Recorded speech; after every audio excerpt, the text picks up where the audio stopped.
Hello, നമ്മൾ തംബ്നെയിലിൽ ഈ ചിരിക്കുന്ന മുഖങ്ങളൊക്കെ കണ്ടു വന്ന എല്ലാവർക്കും very happy welcome to Platters Malayalam. അപ്പോൾ ഒട്ടും സമയം കളയാതെ നമുക്കിത് എങ്ങനെ ഉണ്ടാക്കാമെന്ന് നോക്കാം. അപ്പോൾ അതിന് വേണ്ടി ഞാൻ ഇവിടെ ഒരു 4 വലിയ ഉരുളക്കിഴങ്ങ് വേവിച്ചെടുത്ത് വെച്ചിട്ടുണ്ട്. ഈ 4 ഉരുളക്കിഴങ്ങ് വെച്ച് എനിക്കൊരു 30-35 സ്മൈലീസ് കിട്ടി കേട്ടോ. ഇനിയിപ്പോൾ കൂടി പോയാലും എന്താ ചെയ്യേണ്ടതെന്ന് ഞാൻ പറഞ്ഞുതരാം.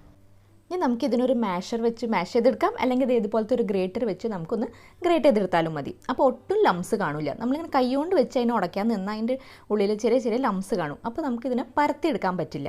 അപ്പോൾ ഇങ്ങനെ ഗ്രേറ്റ് ചെയ്തെടുത്താണ്ടല്ലോ ഈ ഉരുളക്കിഴങ്ങിൻ്റെ ചെറിയ ചെറിയ കഷ്ണങ്ങൾ ഉണ്ടെങ്കിൽ പോലും അത് ഉടഞ്ഞു കിട്ടും. അപ്പോൾ അതേ 4 ഉരുളക്കിഴങ്ങ് നമ്മൾ മാഷ് ചെയ്തെടുത്തു. ഇനി നമുക്ക് വേണ്ടതിന് ബ്രെഡ് ക്രംസ്. ഞാൻ ടോട്ടൽ 4 ബ്രെഡാണ് പൊടിച്ചെടുക്കാൻ പോകുന്നത് കേട്ടോ. അപ്പോൾ ആദ്യം 2 ബ്രെഡ് നമുക്ക് പൊടിച്ചെടുക്കാം.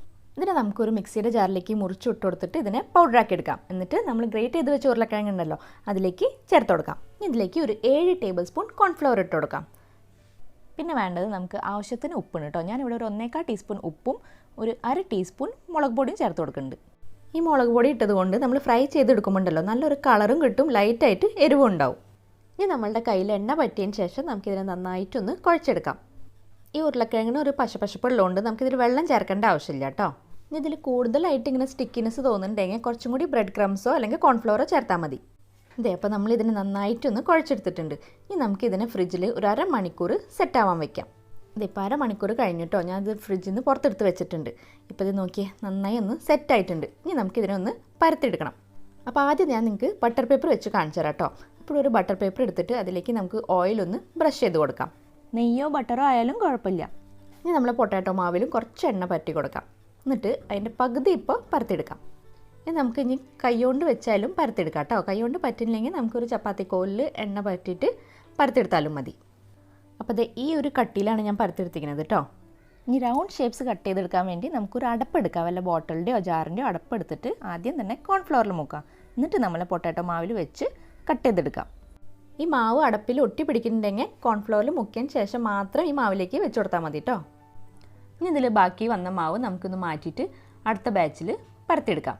നമ്മൾ ഈ ബട്ടർ പേപ്പറിൽ നന്നായിട്ട് ഓയിൽ പറ്റിയിട്ടുണ്ട്. എന്നാലും നമ്മൾ ഈ മാവ് ബട്ടർ പേപ്പറിൽ നിന്ന് പറിച്ചെടുക്കാൻ കുറച്ച് ബുദ്ധിമുട്ടുണ്ട്. അപ്പോൾ ഇതിനേക്കാളും നല്ലൊരു ഓൾട്ടർനേറ്റീവ് ഞാൻ നിങ്ങൾക്കിപ്പോൾ പറഞ്ഞുതരാം. ഇനി നമ്മൾ പൊട്ടാറ്റോ സ്മൈലിക്ക് കണ്ണ് വേണ്ടേ, അതിന് വേണ്ടി ഞാൻ ഇവിടെ ഒരു സ്ട്രോ ആണ് എടുത്തിരിക്കുന്നത് കേട്ടോ. അതിനെ കോൺഫ്ലവറിൽ മുക്കിയതിന് ശേഷം ഇതുപോലെ ആക്കിയെടുത്താൽ മതി. അപ്പോൾ നമ്മളുടെ സ്മൈലിയുടെ കണ്ണ് റെഡി. ഓരോ ഹോൾ ഉണ്ടാക്കുമ്പോഴും നമ്മൾ കോൺഫ്ലവറിൽ മുക്കിയതിന് ശേഷം ചെയ്യാം കേട്ടോ അടുത്ത ഹോൾ. എന്നാലും നമ്മളെ കണ്ണ് നല്ല പെർഫെക്റ്റ് ആയിട്ട് കിട്ടുള്ളൂ. ഇനി നമ്മളുടെ സ്മൈൽസ് റെഡിയാക്കി എടുക്കാം. അതിന് വേണ്ടി ഞാനിവിടെ ഒരു പ്ലാസ്റ്റിക്കിൻ്റെ സ്പൂണാണ് എടുത്തിരിക്കുന്നത്. സ്റ്റീൽ സ്പൂണോ ആയാലും കുഴപ്പമില്ല കേട്ടോ.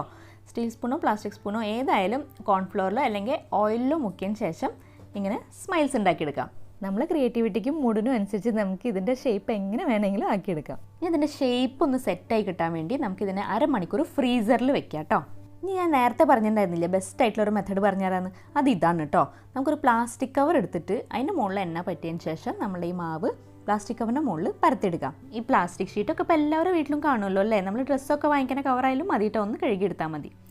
ഇനി ഇതേ കണ്ട എന്ത് എളുപ്പത്തിലാണ് ഈ മാവ് പോകുന്നതെന്ന് നോക്കിയേ. നമ്മൾ ബട്ടർ പേപ്പറിൽ ഒട്ടി പിടിക്കുമായിരുന്നു, ഈ പ്ലാസ്റ്റിക് കവറിൽ ഒട്ടി പിടിക്കില്ല. ഇനി നമുക്ക് നമ്മളുടെ പൊട്ടാറ്റോ സ്മൈലീസ് ഉണ്ടാക്കിയെടുക്കാം.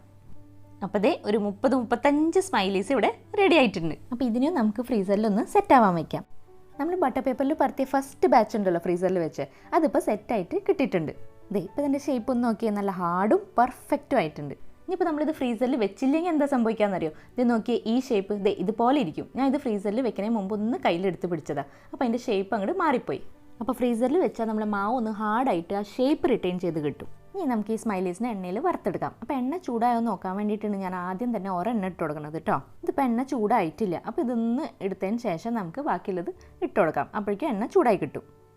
ഇനി എണ്ണ നല്ല ചൂടായതിന് ശേഷം നമുക്ക് മീഡിയം ഫ്ലെയിമിൽ വെച്ച് ബാക്കിയുള്ള സ്മൈലീസും കൂടി ഇട്ട് കൊടുക്കാം. എണ്ണയിൽ ഇട്ട് കൊടുത്ത ഉടനെ ഇളക്കി കൊടുക്കരുത് കേട്ടോ. കുറച്ച് സെക്കൻഡ്സ് ഒന്ന് വെയിറ്റ് ചെയ്തതിന് ശേഷം മാത്രം ഒന്ന് ഇളക്കി കൊടുത്താൽ മതി. കുറച്ച് നേരം കഴിഞ്ഞതിന് ശേഷം ഇതൊന്ന് തിരിച്ച് മറിച്ചിട്ട് നമുക്ക് 2 സൈഡും ഒരേപോലെ ഗോൾഡൻ ബ്രൗൺ കളറാക്കി വറുത്തെടുക്കാം. പിന്നെ കുറച്ച് നാൾ മുമ്പ് ഞാൻ ഇതുപോലെ തന്നെ ഒരു ഉഗ്രൻ സ്നാക്കായ പൊട്ടാറ്റോ വെജസിന് റെസിപ്പി ഇട്ടിട്ടുണ്ടായിരുന്നു. അപ്പോൾ നിങ്ങളത് കണ്ടിട്ടില്ലെങ്കിൽ പ്ലീസ് ഒന്ന് കണ്ടു നോക്കൂ കേട്ടോ. ഞാൻ ലിങ്ക് മുകളിൽ ഇട്ടേക്കാം കേട്ടോ. ഈ 2 പൊട്ടാറ്റോ സ്നാക്കും ഉണ്ടല്ലോ ചെറിയ കുട്ടികൾക്കായാലും വലിയവർക്കായാലും ഒരേപോലെ ഇഷ്ടപ്പെടും. ഈ ഒരു സ്മൈലി നോക്കിയേ, ഇവൻ്റെ മുഖത്ത് ചിരി കാണാനില്ലല്ലോ. പക്ഷേ ദേ ഇവൻ്റെ മുഖത്ത് നല്ല ചിരിയുണ്ട്, തിളച്ച് എന്നെ കിടക്കണം എന്നിട്ട് പോലും. പിന്നെ ഒരു കാര്യം, ഇത് പരത്തിയതിന് ശേഷം ഒരു സിപ്പ് ലോക്ക് ബാഗിലാക്കിയിട്ട് ഫ്രീസറിൽ സൂക്ഷിക്കുക കേട്ടോ. നമ്മൾ ഈ ഫ്രഞ്ച് ഫ്രൈസൊക്കെ സൂക്ഷിക്കുന്ന പോലെ ഫ്രോസൺ പ്രൊഡക്ട്സ്. എന്നിട്ട് ആവശ്യം വരുമ്പോൾ എടുത്ത് വറുത്താൽ മതി. നമ്മൾ ഈ പൊട്ടാറ്റോ സ്മൈലീസ് പുറമേ നിന്ന് നല്ല ക്രിസ്പും ഉള്ളിൽ നിന്ന് നല്ല സോഫ്റ്റുമാണ്. നല്ല ടേസ്റ്റുള്ളൊരു സ്നാക്കാണ്, പക്ഷേ കുറച്ച് ഓയിലിന്, അതുകൊണ്ട് വല്ലപ്പോഴും ഉണ്ടാക്കിയാൽ മതി കേട്ടോ. അപ്പോൾ ഈ വീഡിയോ ഫുള്ളായിട്ട് കണ്ടതിന് വളരെ നന്ദി. ഇതുപോലത്തെ ഈസിയും ടേസ്റ്റിയും റെസിപ്പീസും കാണാൻ വേണ്ടി പ്ലീസ് വീഡിയോ ലൈക്ക് ചെയ്യുക, ചാനൽ സബ്സ്ക്രൈബ് ചെയ്യുക, എൻ്റെ അടുത്തുള്ള നോട്ടിഫിക്കേഷൻ ബെൽ ഓൺ ആക്കി വെക്കുക. അപ്പോൾ നമുക്ക് ഇനി അടുത്ത വീഡിയോയിൽ കാണാം. ടാറ്റാ, ബൈ.